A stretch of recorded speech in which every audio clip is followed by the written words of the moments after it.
Thank you. Good morning. We'll open the Finance Committee meeting of 2 December. Councilwoman Sheila Finlayson and Alderman Fred Payon are here in attendance. First item before the committee is approval of the agenda. Mr. Chair, go ahead. I'll move approval of the agenda as written. Second. We have the finance director's hand up. Well, I wanted to mention that the last thing on the agenda is not going to be done today. Which is? Update from the finance director? No. I'm sorry. The presentation of the Opengov. Yeah, no, but I sent you an email belatedly in response, Jody. I do want to talk about it, but I understand.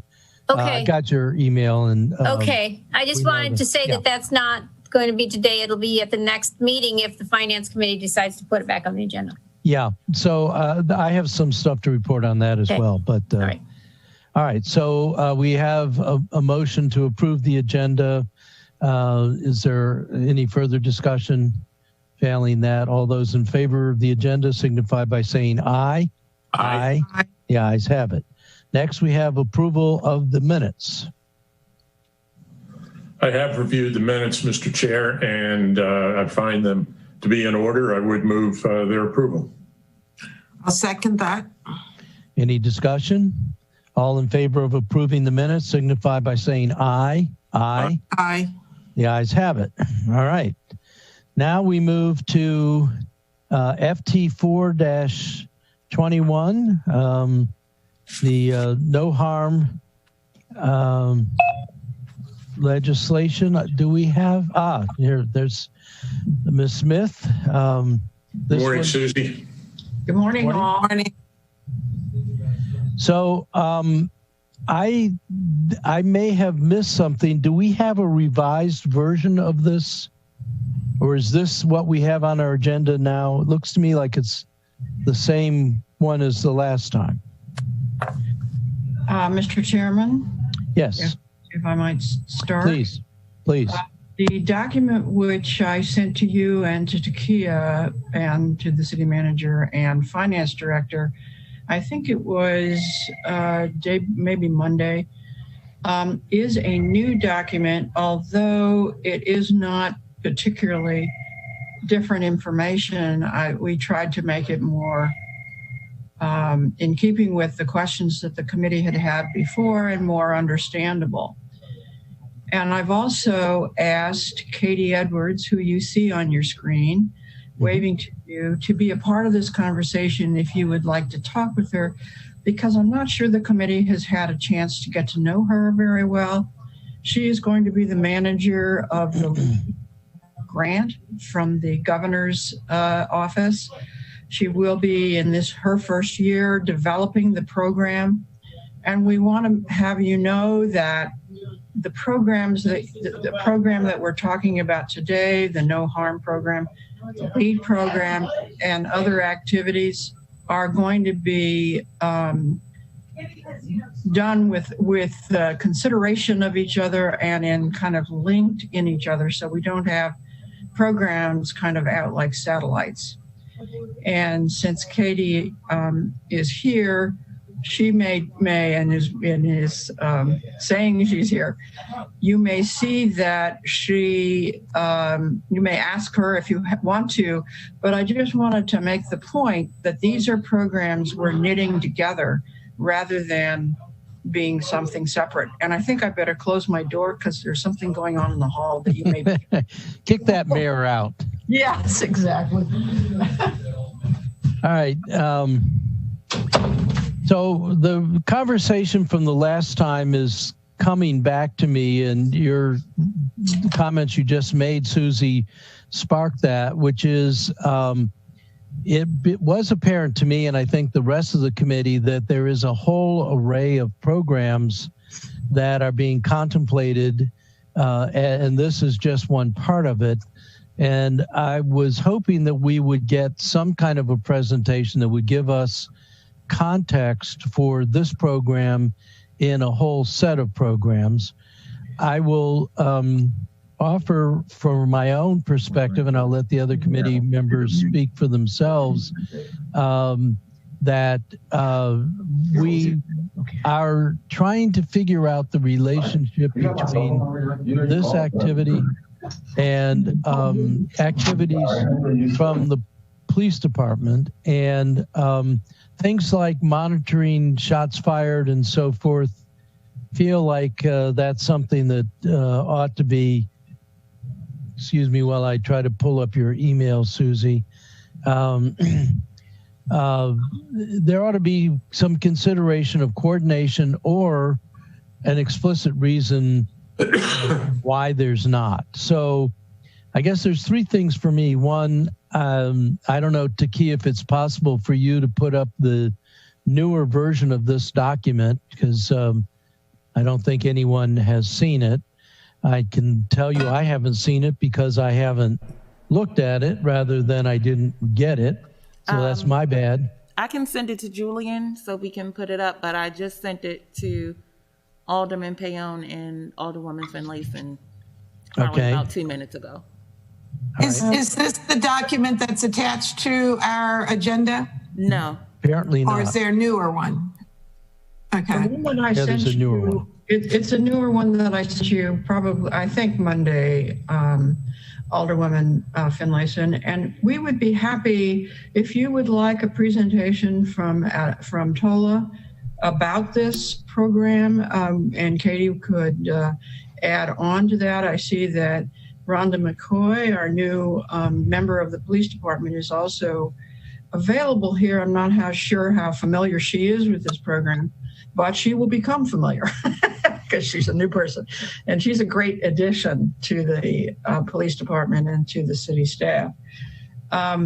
Would you like Tola to do some sort of a briefing for you, or do you want to just go with questions? What would you like to do? Personally, I'd like to hear from Tola, but I'll leave it to the committee. Okay. I concur. I was going to say the same thing. Time to step up, Tola. Right. Tola, you're on. Hello, everyone. Greetings. So this is a violence intervention and prevention program. That's where the VIP stands for. It's no harm VIP. And this is a continuation of the NAM program we did, which is the Naptown Anti-Dope Movement. We launched that actually December 1st, 2018 at the American Legion. And that was a response to the significant fatal overdoses in the African-American community in the city. So this is another harm reduction initiative, but focused on violence in the city, and particularly from the data we've seen that 100% of the homicides this year were African-Americans. So we wanted a targeted outreach initiative to address, one, the shootings, but two, to create conversation about what has been long-lasting community violence, inter-community violence in the African-American community. So this is just a toolbox to work for the city to create connections between the community, the police, other government entities, and also a way to provide resources directly into communities that we know are overburdened, stressed due to the COVID-19 pandemic. Any questions so far? The question I would ask is, how does this integrate with a broader plan? But also, I would certainly like to hear from Ms. Edwards and Ms. McCoy. And welcome aboard, Rhonda. Glad to see you here. Again, for me, I can understand a reason why we wouldn't want the program necessarily identified as part of a police action, because there may be some adverse consequences of that in the community, not wanting to participate. On the other hand, I do see this as something that I would like to believe is hand in glove with our overall community policing effort. I had a long conversation with Dewan, who helped me come to a better understanding and a warmer feeling towards this program. I'd like to see how this fits with, again, the police and with our overall program coming out of the Office of the Mayor. Can I, Mr. Chairman, can I, Please. I know Tola's going to have, and Katie, you're going to have some comments in response to your questions there. But can I say that while one of the kind of stark realizations out of the last few months in the COVID time period is how important it is to work more personally and bottom up in the sense of community on the programs that we do. As we went through this time period, we saw big holes in our outreach abilities in programming. And while the mayor's office cannot fill all those holes, we just don't have enough people. What we're committed to, and what this program is doing, is putting people in the field to talk with the communities.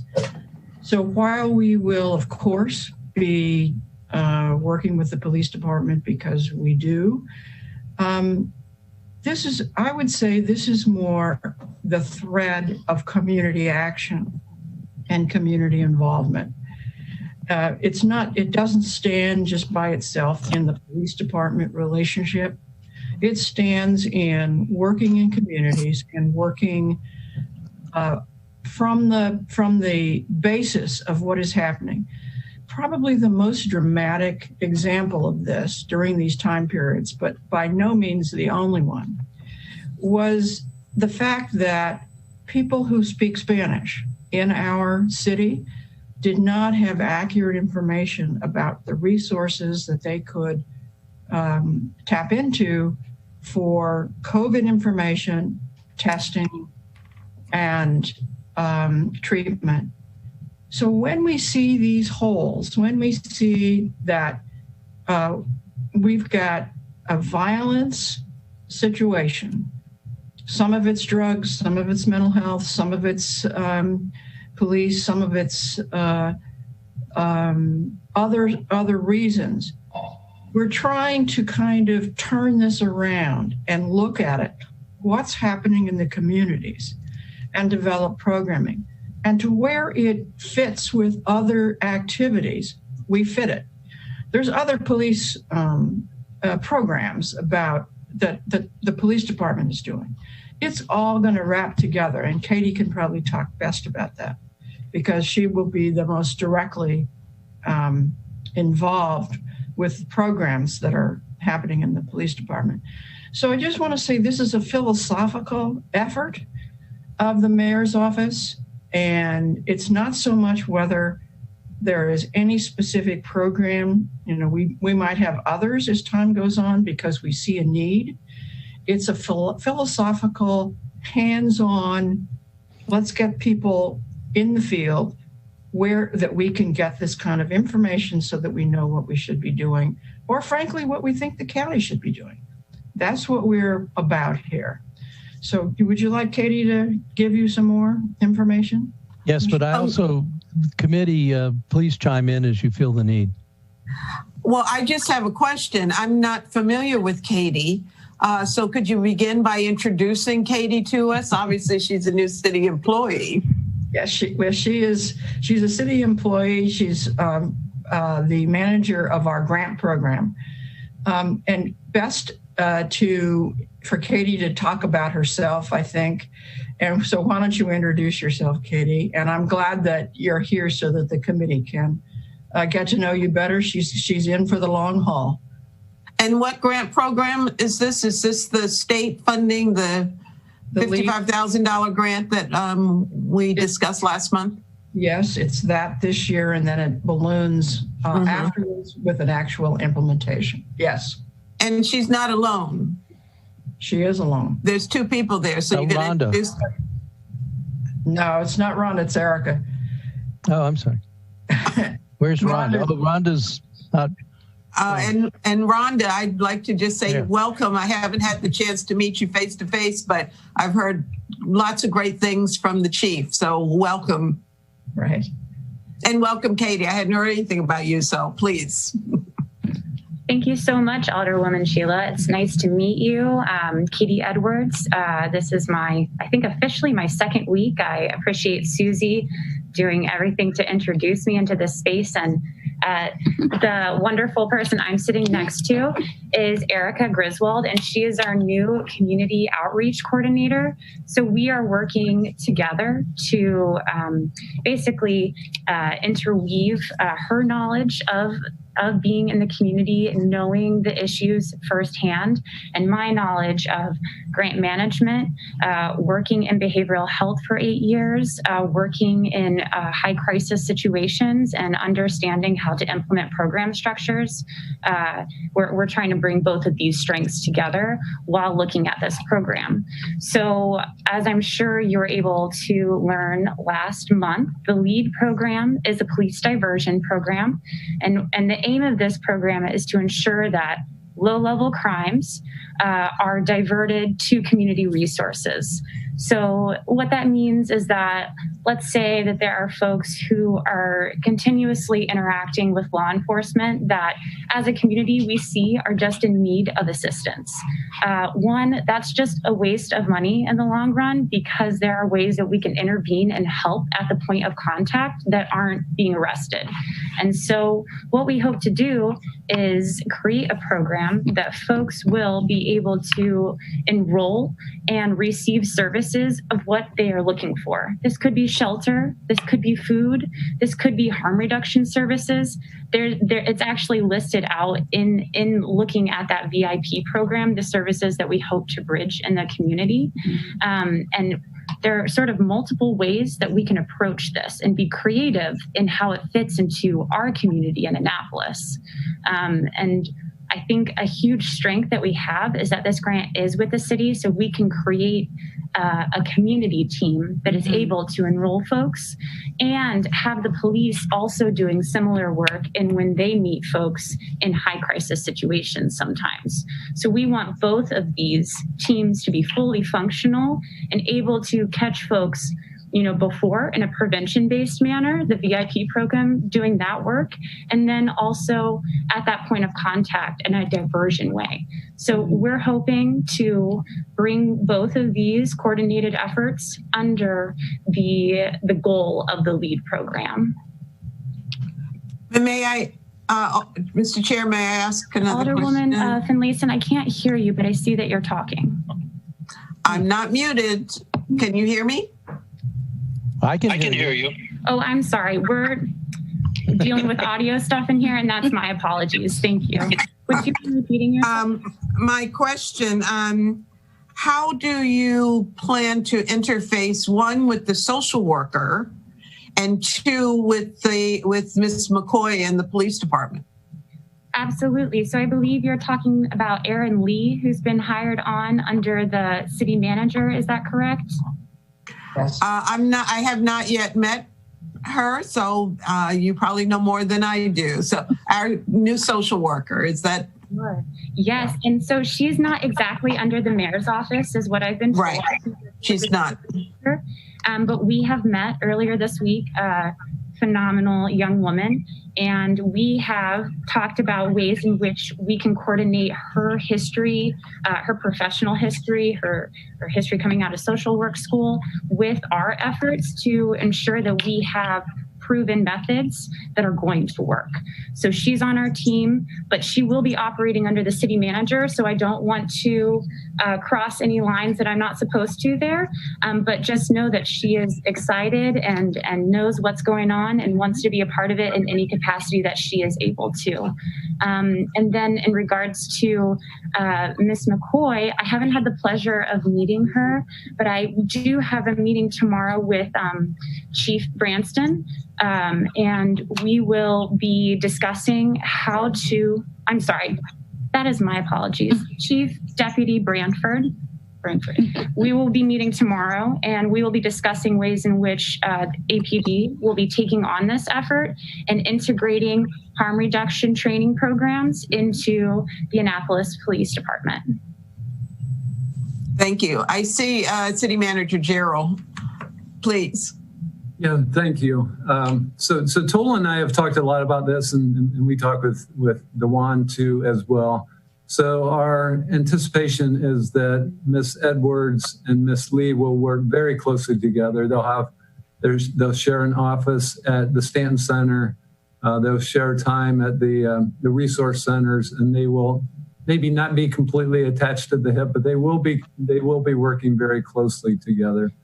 So we think that's going to be a really important relationship and beneficial all the way around as we move towards community caring and that whole office and organization. Thank you. Because what I heard Ms. Edwards say sounded somewhat like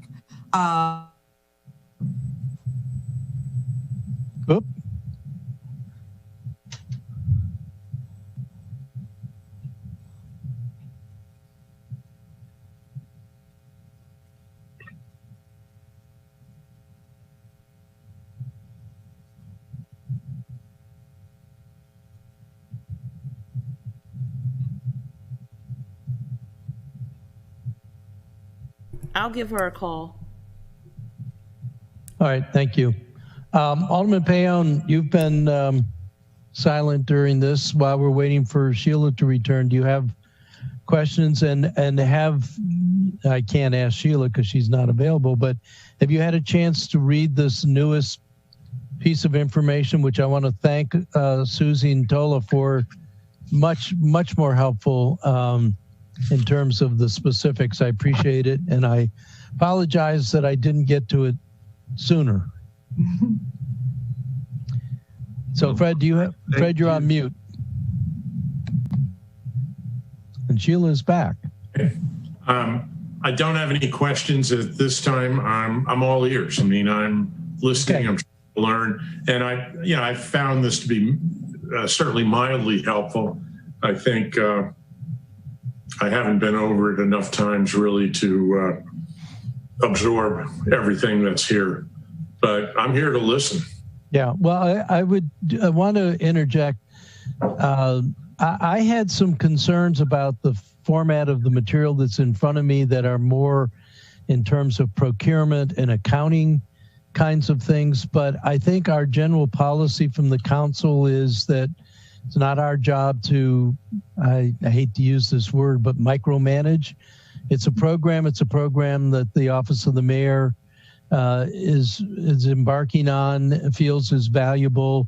Ours is to look at the finance of it and the form of it rather than the specific content, other than that other one that we also had a problem with that had been used adversely, potentially to profile in other communities. So I think we've received a wealth of new information, and I think I have a much better understanding of where it's going. Susie, I would appreciate, not necessarily for this, because we want to see if we can get this approved and moving, but I think it would be helpful for us to get sort of the big picture of all of the things, the whole of the sequence of things that you're planning. And then the next batch of money that comes along, I think we can be much more facile and just moving it along. We'll certainly do that. I think what you've seen here, though, is that it's not just the mayor's office. It's the mayor's office, the police department, the city manager's office, as we're trying. And these are all, I think we're all heading in the, absolutely to have these things be a package that will become city effort. Now, this particular program is, trying to do a pilot. Mm-hmm. If it works, it'll be great because it's a community. But again, each of these pieces are coming from what our needs are and what we're experiencing with the various changes that are happening. Mm-hmm. But happy to try to, this is a little evolutionary in the city itself, not just in the mayor's office. happy to try to keep putting that together for you. Thank you. And that is exactly what I personally wanted to hear. This is a broad-based and coordinated activity, and you know, have at it. Sounds good to me. Yeah, thank you. So I don't know if we have Sheila back. She was in the midst of. She's back. Yay. Okay, you got rudely interrupted by technology. Where were you? And continue, please. I don't know. I guess one of my questions, and I'm afraid I missed part of that discussion, was about the things that have occurred during the month of November and how data is being tracked. It speaks to tracking gunshots and gunshot victims and the like. And I just wanted to know what mechanisms were being used to do this tracking, or is that the partnership that has already been generated with the police department, with the chief and with Ms. McCoy to provide you with that data? Yes, unofficially, we've got an agreement from Bradford, and until we're going to have a meeting tomorrow with, I believe, with Rhonda to discuss how we can have that flow of information, and the data can be given to the team members so that they can do the work that they're doing, and also if they need to pass information to the police to assist in solving any crimes, there would be that team, the executive team, to help make sure that happens efficiently. So you would rely on the police department to provide you with that information? Well, what we want to do is of course use the data from the police department, but we also want to be able to verify community information that may not have made the paper, or they didn't get arrested, but so it'll just be we create unity between the different agencies. Sounds like a more investigative approach. Ms. Edwards. No, not investigative at all. Katie, did you want to say something? I was just going to back that up and saying a strength of this VIP program is that we will be able to gather data at that point of contact each time we're in the community. So that will also be in accordance with the LEAD program. And these I'm forgetting the exact title, but those who are going to be in the community will be given, these sheets in which they will be able to fill out the exact questions we're sort of addressing in this meeting. And then we'll be able to strengthen that with the data of the police department at the same time. So I think Tola already explained that, but I did just kind of want to build on that from the perspective of the VIP program as well. Okay. So what I do from a police department perspective is, and one of the things that I was brought here to do is organize, be more efficient. So when we do come to an agreement with TOLA that, we would memorialize that, and we would strictly tell our officers what data, when he would get it.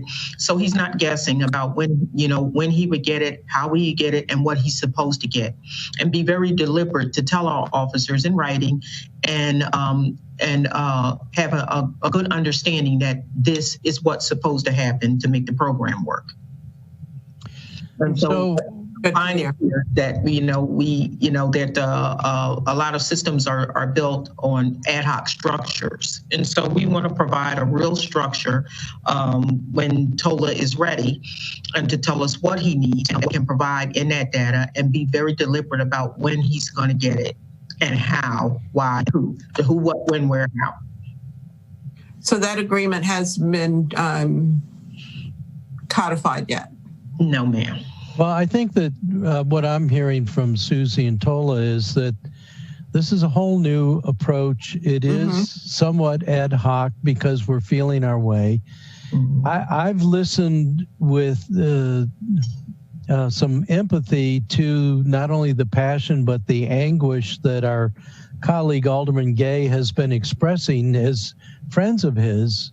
You know, people he knows are being affected by this violence, and he's been saying, when are we going to step up, we the city, and have a presence? And so when I look at the hats and the hoodies and all of those things with slogans on them, it seems to me like that is a very tangible, visible way to say, we're here, we get you, we're going to try to make a difference, so on. And I can't help but applaud that.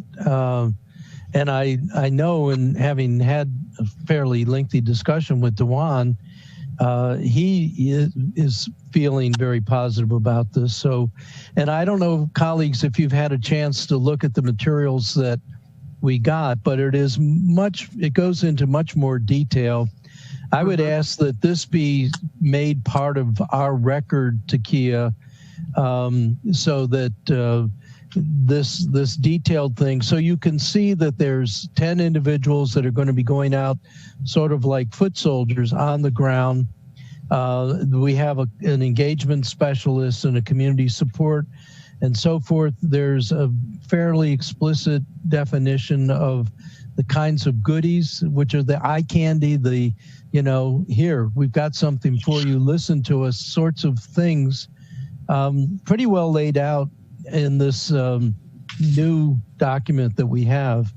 And I think it's worth remembering that this is just one part of the first part of a 3-phase program along this line. And then Ms. Smith has told us that there's a whole nother broader framework that's being developed, not only in the office of the mayor, but across the city, that will carry this along further. So for myself, I think you've come back and given us exactly what we asked for, particularly with this document entered as a supplement to the record.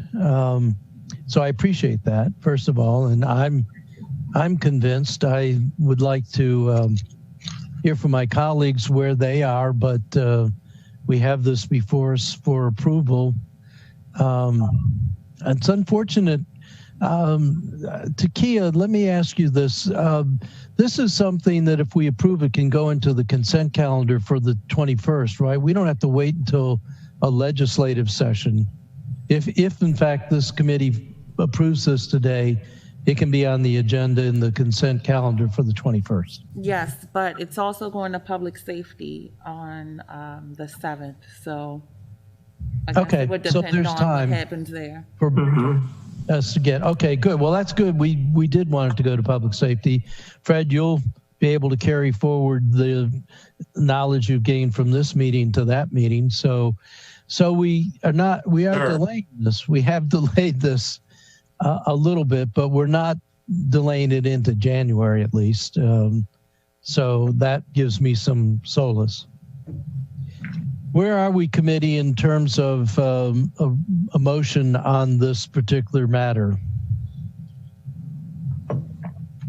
Well, my next question was going to be whether public safety was going to address, this issue. So I would like to hear from public safety, really, because this is a public safety issue. I don't have any problem with what's written in front of us. I guess my only other question is whether I keep looking at the first page in the first month that is long past. Well, not long past, but past. Have those things been accomplished, or is everything being pushed back? And again, I'm not looking at, I guess, the most recent one that was sent out on Wednesday or Monday. I'm looking at what was attached to our agenda today. Mr. Chairman, we are, of course, not going to start until we have council approval. Okay. It's moved back. Yeah. Okay. So the new one reflects the dates, date changes on all of these things. Yes, it does. Okay. Did Takia send that to us? She did, I think. I opened up Susie's email on my other screen here, so I had it, but I sent it to you and Alderman Payon maybe about 10 minutes, 15 minutes ago. I'm looking at it right now. And I just attached it to FT4 as well, so it's already attached.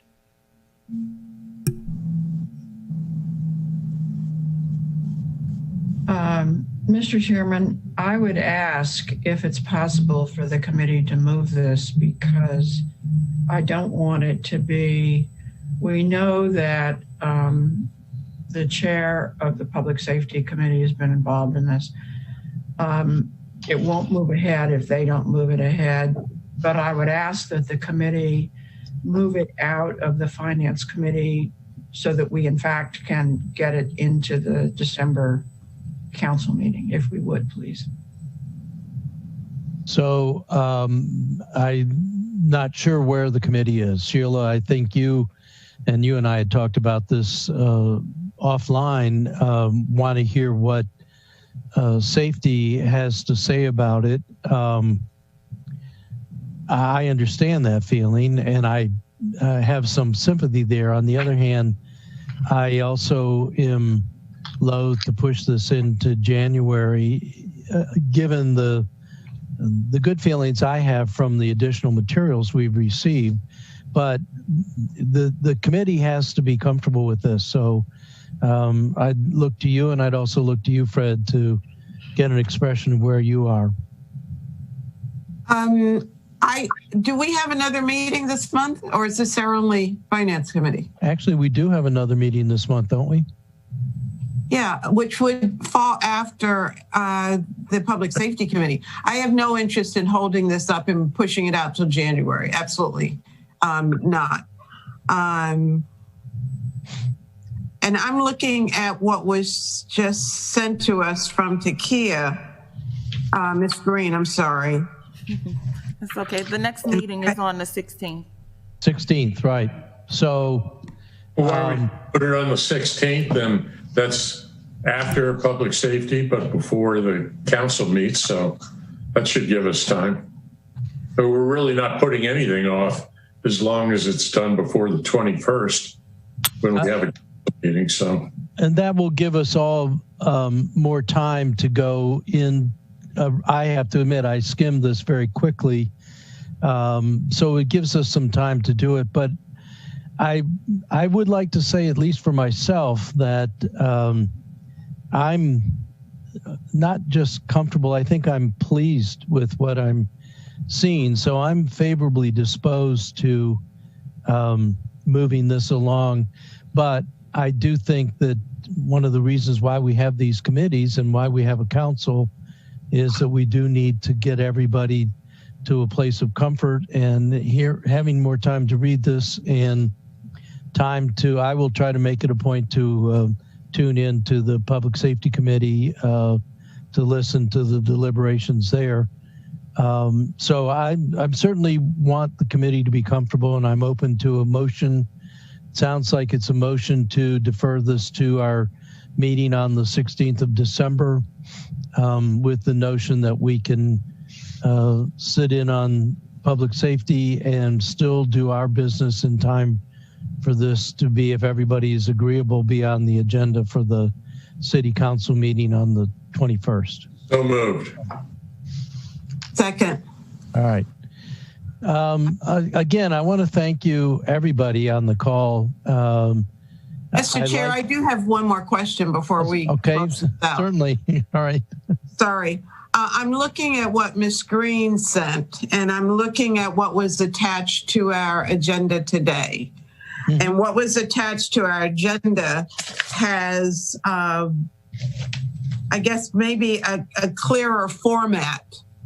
And I guess the question is if they're the same or supposed to be the same. Because the one that we just received says VIP plan. I'm not sure that that's what was attached. And maybe it's just the formatting that's different. But the format that was attached to our agenda is very clear and concise and easy to figure out. I'm not sure about the one that we just received. I feel like we're kind of whipsawing. I think the dollar amounts are the same. I haven't really checked it, but that's one of the things we can do between now and the 16th. Clearly, the dates will be different. Right. But I'm not sure. Would you? I'm just making a statement. Right. So that the staff would understand, what would make us. Right. I understand the confusion. Let me make sure that you have the document that we want you to have. Okay. Perfect. Thank you. And great outcome. Yeah. So we have a motion before us to defer to the Finance Committee on the 16th of December. Any further discussion? All those in favor signify by saying aye. Aye. All of the participants, first of all, thank you for all your help. But secondly, I hope you will take this in the spirit that we do pay attention to details, but also we did want to know more about this program. And I think it will end up in a good place from my perspective, at least. And I think probably from the council at large. But we do thank you for being here and for the help you've given us at this meeting. And Susie and Tola, special thanks to you. Yeah, thank you. All right. Mr. Chair, yes. Lieutenant Miguez is with us. Does he want to make a comment? I see he just joined, I think. Well, he's been on for a while, but he's certainly welcome to make a comment if he wishes, or he can quit while he's ahead. No, thank you, ma'am. I'm fine. Okay. All right, good. We now move on to the general discussion portion of our agenda, which includes, thank you, Tola, I appreciate your work. Thank you. Update from the Finance Director. Okay, so what have we been doing these past couple weeks? It's been very busy. One of the main things that I've been working on is getting the water relief bill program out the door, getting the documents out to those that have past due utility bills from the city, and working with Blessed Tech Ministries to get their end set up so that they can look at the applicants who may qualify for the program.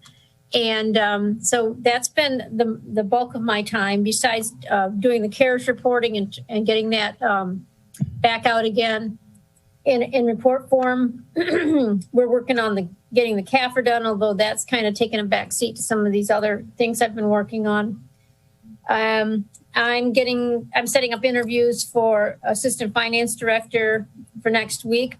And I'm kind of open-ended on that. If I don't find the candidate I think is going to fit, I'm not going to hire just because I have a position open. So I'm going to be really particular about who I select for that position. And then Katie and I and David are getting ready to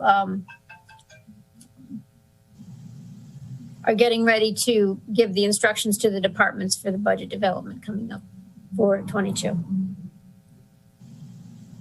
And that's the major projects I've been working on. You have any other questions?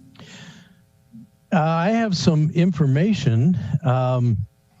I have been looking at the information from Open Government that they put online, and I have had some discussions with Michael Atkinson.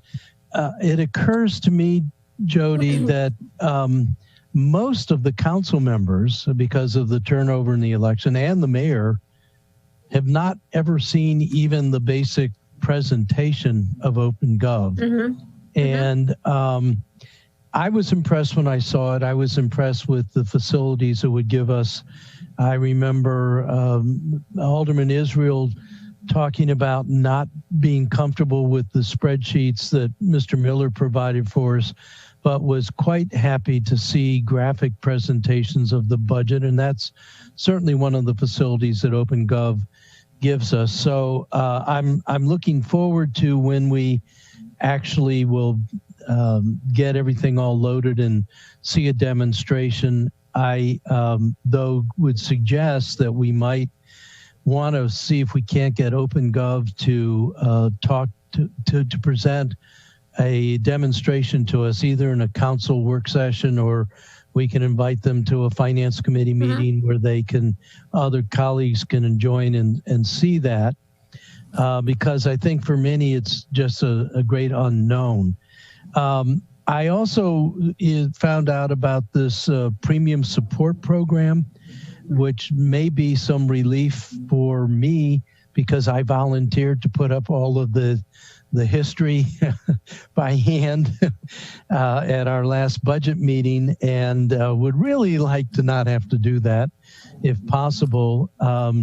It's $5,000, and I would certainly want to go to the mayor and the city manager and say, it feels to me like this could give the finance department some much needed relief. I know how hard Katie has been working on this, but could give us this history that I think is necessary. I don't know how we can know where we're going until we understand where we've been. And I point again to that thing that I just happened across, which was the 2005 budget presentation, where fire was about 55% of the size of police in 2005, and now it's actually slightly larger. And I'm not saying that's inappropriate, but I am saying I'd like to understand the relative movements of the different departments over time and what's happening. And so doing that kind of time series analysis, but also doing distributional analysis, how does the dollars going to each of our departments change over time, if in fact they change at all? And if they change, why are they changing? If they don't change, is that a good thing or a bad thing? I don't know. So I'm looking to get in our hands, or at least in my hands, some of those analytical tools where we can not look at the 150 million size, but what are the things that go into that? And that was my expectation of what Opengov would give us. In talking with Michael about that, and he's been talking with Tyler Andrews, I think that there are some of those things. They may not be, they may be comfortable for me, but not for someone else, just because that's the nature of my professional career. But I think that's something where having a demonstration, again, of Opengov would expose the new council members and remind us old hands of what exactly Opengov is and why we're making that investment. I also did talk to him about the town hall function. I know Bob Agee is talking to the mayor about another product from another vendor that allows citizens to manipulate the budget. You know, here's the budget. If you want more police, increase that number, and then you decide where you're taking that number, which is a way of showing them how tough these decisions really are. I'm not sure where that's going to go. But it does seem like we have from the same vendor a facility that, and Jody, you mentioned this the last time when you were talking about Opengov, that survey and that exercise that is available, and we subscribe to that module. I know you need this like a hole in the head, just another demand from the finance committee on your time, but I am anxious that we get it. And here's what I'm really fearing, that we're going to get into April, we're going to be getting the new budget, and we might then be getting a new facility to do analysis all at the same time. And it may be more than we can really handle as council members. So that's one of the reasons why I'm staying on top of this Opengov. Okay, so I'll try to respond to some of those points. First of all, I'm sure we could get somebody at Opengov to do a presentation for the group. to show the features of Opengov at its fullest development. They have a lot of clients out there that have used this and have amazing websites set up that have a lot of information available. And one of the things that at our next meeting, if we're on the agenda, Katie will put together some examples of these other sites. And we've been doing some research because, as you know, we've been working at this for 2 years now, working with Opengov almost weekly up through last summer to get it implemented. And it's a big task, and asking about how these other governments manage to put up these sites and keep them so robust and what their budget team looks like. And believe me, their budget team is a lot more robust than our budget team. So even with small cities and comparable sized governments, you know, they just have a devoted team of budgeteers that keep those things up and running. So with our resources, we'll have to kind of set the expectations where we can get them, or have it take a while to implement fully. We are well through the basic implementation stage, but what we haven't done is we're working on developing a couple of basic stories so you can see what a public-facing presentation might do, and then Katie also is going to put together a flow chart to show the council how these modules fit together and how they feed from Munis and how they're helping us with our budget, and can present information to the public in a couple of forums, both as stories, which tell a particular story on our history, our finances, or how we compare to other jurisdictions. And then an open town hall module, which allows us to interact with the public and get their input as to ideas. And as of right now, they have a tool they think might work on that what if scenario that you were talking about, but it's something that we have to buy. It's not something we own currently. And so I agree. We probably don't have time. I mean, because we're already to do it right now. So as we work to get this fully implemented into the public, it's going to take a while longer, but we're working now on preparing using it to prepare our budget and help us prepare our budget and prepare a budget book. That's foundational in nature. So, go ahead. I wanted to add about your thing about the premium support. We've also been talking about premium support with them, not to help us, particularly with trying to develop some of these stories from the data we have in there now. Developing stories so the public can see. Here's a budget report that shows budget to actual, that shows departmental budgets, and drill down and helping us build those, because that's a time-consuming project in a time when we're going to be building our 22 budget. Right. What I wanted to make sure I addressed is your expectation that Opengov can be used as a tool for that long-term budget analysis that you want to do.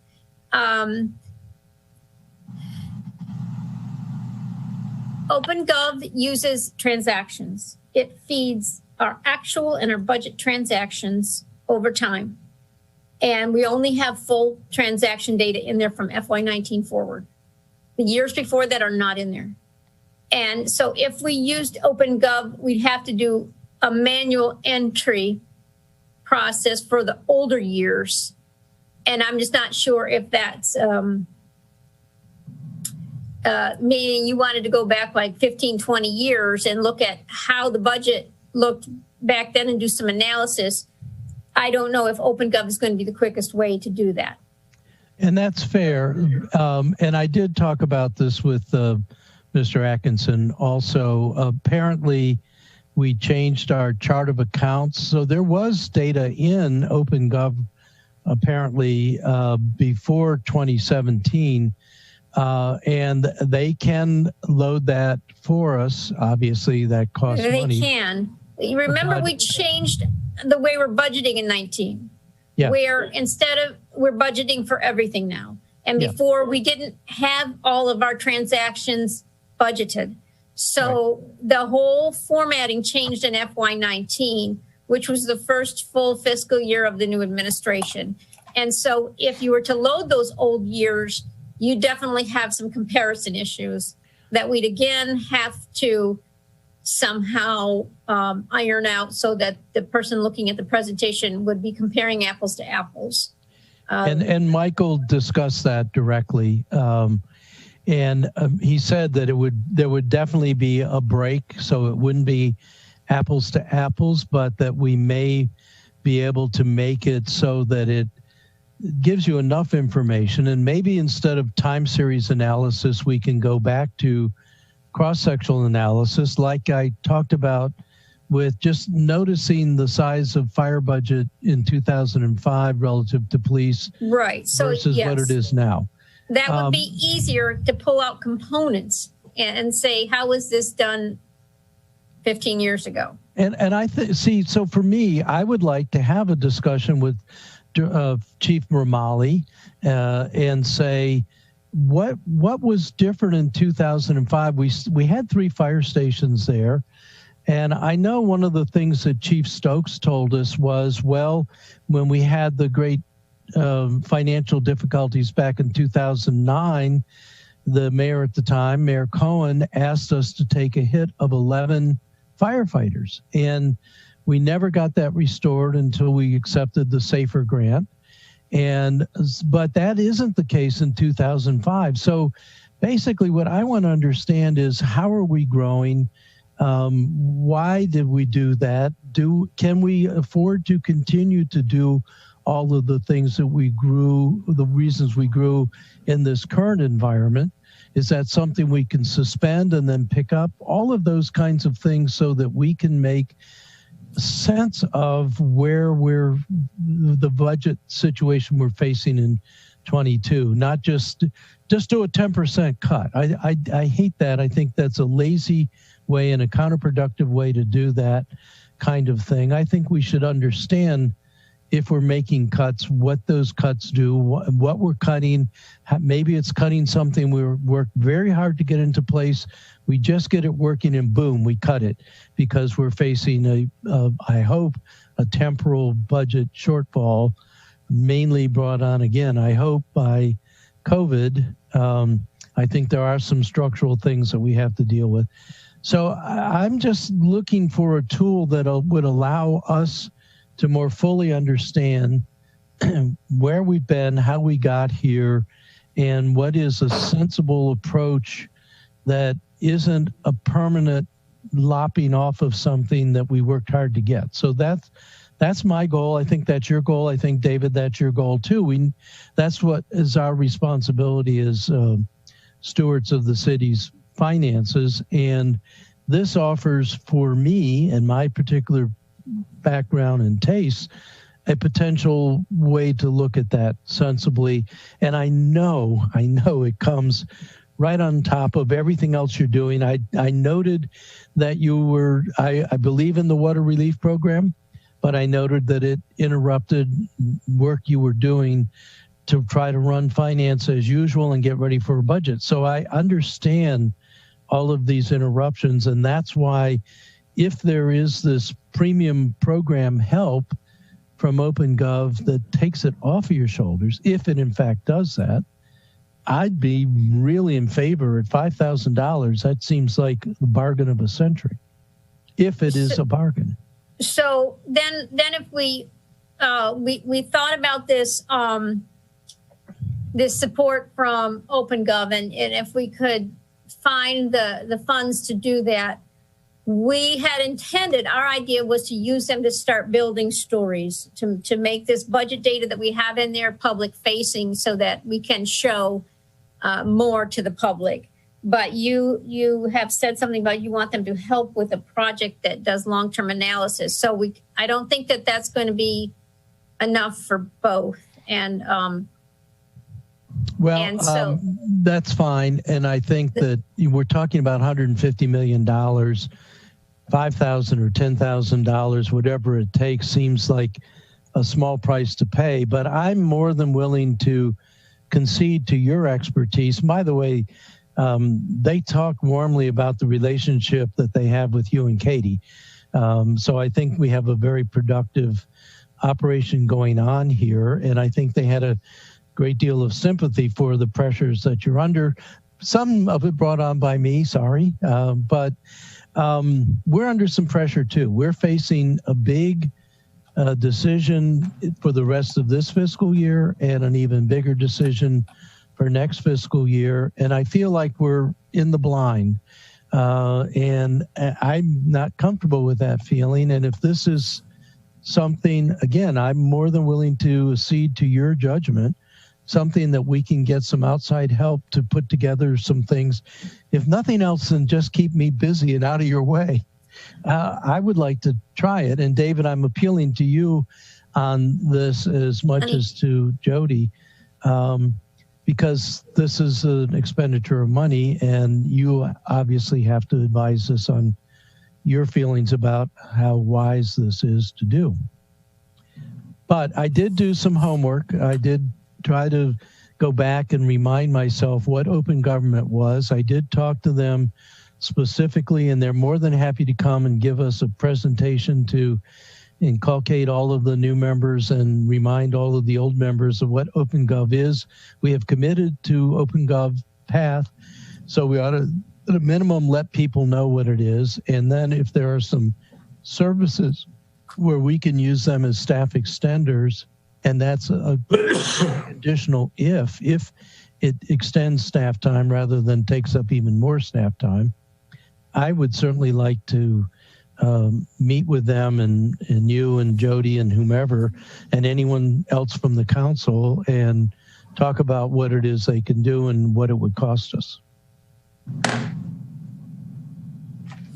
I'll be glad to have that conversation with the city manager about where we might be able to find the funding to get the premium support, because that would definitely help us out trying to move Opengov along while we're developing the budget, because I can't spare a lot of time from Katie's hours to develop develop some extra things these next 6 months, because I do not want her working as much as she worked the last budget time. Yeah, I hear you. We can't burn down our resources. Colleagues, I know I sort of sprung this on you, but I have to tell you I hung up 5 minutes before this meeting on my conversation with Opengov, Mr. Atkinson, who turns out is from Montgomery County. He's from this area.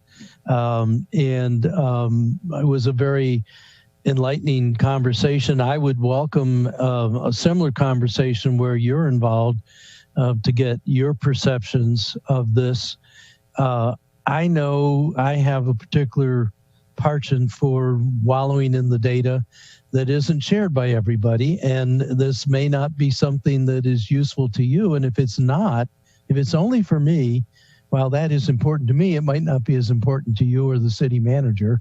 And if it is going to be a distraction for our staff who are now in the thick of budget, as well as doing other things like water bill relief programs, I'll back off. But I was excited about the conversation, and I think you might be as well. And if it's something that we can afford, both in terms of the dollars, but also in terms of impingement on staff time, I'd kind of like to move forward in exploring this at a minimum.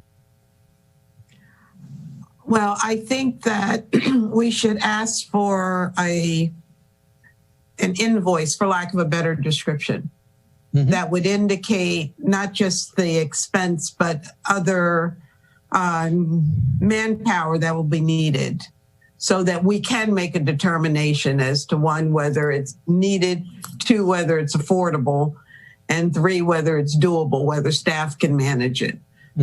So, your discussions are great. I just think we need something in writing in front of us to make a more serious determination. I do have a question for Jody about the Opengov modules. Is it necessary that we have all of the modules? Can we pick and choose the ones that will kind of get us started in this process and be able to add on as we, I don't want to say mature, but as we get used to, get comfortable with, and, can benefit from? So we already own and pay an annual fee to use several of these modules. The ones we bought initially were, I believe we had the budget builder and the public facing stories. At some point in time after I started here, we got the workforce planning tool, and I think we added Open Town Hall at that time. So we already are paying an annual fee to use these. So I don't want to stop the momentum on getting them implemented because we're paying for them. We need to keep trying to push this thing. The premium support that they offer comes in increments. You buy a certain amount of staff hours for the $5,000 fee or whatever it is. So those are the add-ons that we can do. If we wanted to, if they develop another tool, for instance, on those what-if scenarios, or saying, allowing the constituents to develop their own what-if scenarios on the budget, that would cost us extra, and that's what we can determine if we want to buy that or not. It sounds like we have, 4 modules that we're paying an annual fee for, but we don't seem to have the manpower or the time to implement them quickly. Okay. We've been implementing them, but it's been a very slow process. And we've progressed. We've progressed quite a bit. I mean, since the time we bought it, I mean, Nikki Pletzer did some foundational work, but again, we had to rebuild it once we changed the way we did things in 19. We had to rebuild everything again. So we had to kind of start from zero 2 years ago and start putting the data in again, getting it balanced, make sure it was grouped in the right groupings. And then we worked with the workforce planning tool in the last budget. We were able to use that for the last budget process, and we're going to use it again this year. And now we're working towards using this budget book builder that uses their budget builder tool and puts it in the book form so that we don't have to, we can just dump the data from Munis to Opengov and then open up the budget book builder and it populates that book automatically. But again, that takes time. So we're moving. It's just slower than it should be. It just sounds like we're trying to eat the whole elephant. Well, we're trying to eat an elephant. We're doing it very slowly. Yeah. One bite at a time. So do we need to eat the whole elephant all at one time? That's my question, I guess. So I don't know what the terms are for it. I don't want to cut any of these loose at this point in time because I think we're on the verge of using everything that we have. In the next 12 months, we should be using the ones we have. So I don't want to cut them loose now. But if we want to buy any additional modules, then that's something we'll have to consider whether or not we can get them implemented and if it's worth the staff. Well, I can tell you, I would oppose to us buying any new ones until we're able to implement the ones that we have. Even though they may be of benefit, they're not of benefit if we can't. And I've said this before about capital projects. Right now, the way that Munis feeds information to Opengov, it cannot give us a life-to-date analysis of capital projects because of the way Munis shows the life-to-date data, and Opengov uses transactional annual data. They cannot provide a presentation of the life-to-date. If we want to do that, they were working on a product that would help us do that. That we talked about that about a year ago, about how we'd be able to use that to get the capital project data out. And I don't know how far along they are with building that tool and whether or not we'd have to pay extra for it or not. I don't know. Sheila, just let me interject. I'm not talking about buying any new modules.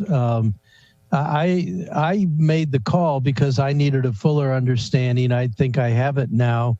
I am going to ask Jody at some point, not today, but how we changed our chart of accounts. I'm not really familiar with that term, but that was one of the things, I think, improvements that were made with our budgeting process. But I'm more thinking about staff extender, if we can afford it, and if it's truly staff extender, by the way.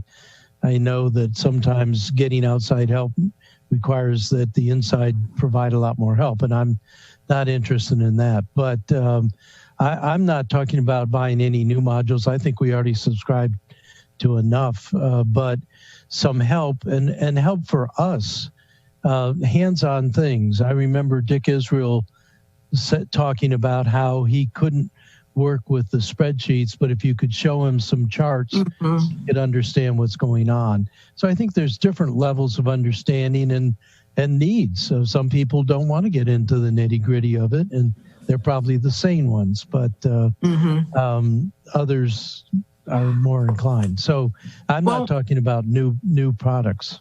Okay. Most people are visual learners. So it doesn't surprise me that the visuals would have a greater impact than the text. So anyway, Jody, my other question goes back to the very beginning of your report. And you mentioned an energy assistance program. And so we've just now, we're using some of the CARES funding, and we subgranted an amount to Blessed in Tech Ministries, and they are taking applications from citizens who are behind in their city utility bills, water, wastewater, whatever, the refuse fee and the stormwater management fee that's on there. And remember, we stopped cutoff procedures at the beginning of the pandemic in accordance with the governor's order. And he rescinded that on September 1st, I believe. And the county went forward with a program in October to help people that were behind then, who hadn't been paying their bills, who might have been impacted by COVID, to add some extra assistance to help them pay those back utility bills. And that's what we are doing now, where we had to get that information out quickly because we're on a December 30 deadline now. And we want to give our constituents the chance, if they are behind in their utility bills and they can show that they meet the income criteria and show that they were impacted by COVID, they may be able to get some of this assistance from us. How do the residents find out about this? So when we got this out, the last couple of weeks, we've been working on a mailer, and all past due bills, past due customers were sent an envelope with all the information about this program in it. Okay. So we targeted the ones that we know are behind. We've also got something up on the website now, or we should have something up on the website directing them to it, some flyers that tell you about the program. And Mitchell was working on a public announcement a couple days ago. So I'm not sure how far out there that got. And I know we've answered some questions from the Capitol on it. And who's Western Tech Ministries? Blessed in Tech. Blessed in Tech. So who's Blessed in Tech? Well, I've been working with a woman, her name is Dolores Bullock, and she's local. And we have used Blessed in Tech for things like our winter program. And I don't know if the city manager knows any more detail about how we've used Blessed in Tech in the past, but the county, when they started this program, their subrecipient that was handling their applications was Arundel Community Development Services, but ACDS did not have the capacity to handle both the county's program and our program. And so we had to look for another agency that was local that could help us review these applications and decide who is eligible for the assistance.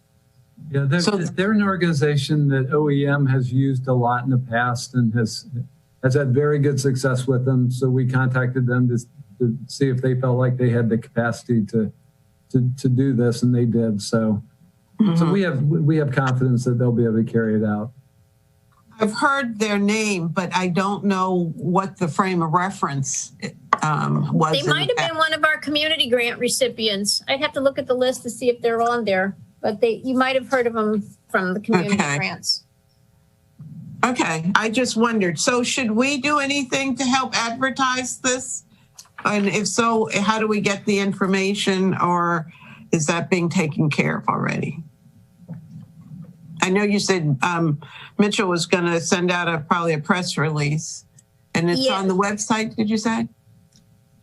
Yeah, it's on the website. It's right at the top. There's a banner right across the top of the city's homepage that talks about that it's water bill relief. Okay. And like I said, anybody who's built, hey, there she is. So So I could just let you know where, did you all want to just know where the PR is on this? Is that the question? Yeah, how people find out about it. Okay, so so we have, the website is updated with all of the materials that Jody put together. We did a press release. We obviously did the story in the Capitol and gave some interviews and pointers and stressed the things that we needed to get out to the public. We're also doing twice a week through the 15th, and then later, if Jody needs it, social media posts just referring everyone back to the website, letting folks know that this program is available, that it's setting up a payment plan or direct payments, that you have to apply by the deadline. And that's really the key thing we wanted to get out. And what's the deadline? 15th. Is that right? Yeah, the deadline is the 15th, and we set that up because we've got to have the funding out the door by the 30th, and that would give Blessed Tech some time to consider any open applications. I don't know if that could be extended depending on how Blessed Tech is managing the workload, and if that will be pushed at all. I'm not sure at this point, but right now the deadline for the applications to be in and completed is the 15th, so they can make decisions. Okay, great. I have been helping to advertise the support that comes through the Community Action Agency for energy assistance. So I'll add this to because I wasn't aware of our water bill relief. So I do need to talk to you, Jody, before when we get off for a minute. It'll be just a quick minute. Good. I paid my water bill twice. You paid your water bill twice online? Did you hit the button twice accidentally? That happens. You got to wait, because if you think you didn't get it and you click it again and you pay twice. Sheila, is that a motion to adjourn? Yes. Second. Jody, thank you for the update and the discussion on open government. All those in favor of adjourning signify by saying aye. Aye. The ayes have it. We are adjourned. Thank you. Thank you, everyone. Bye.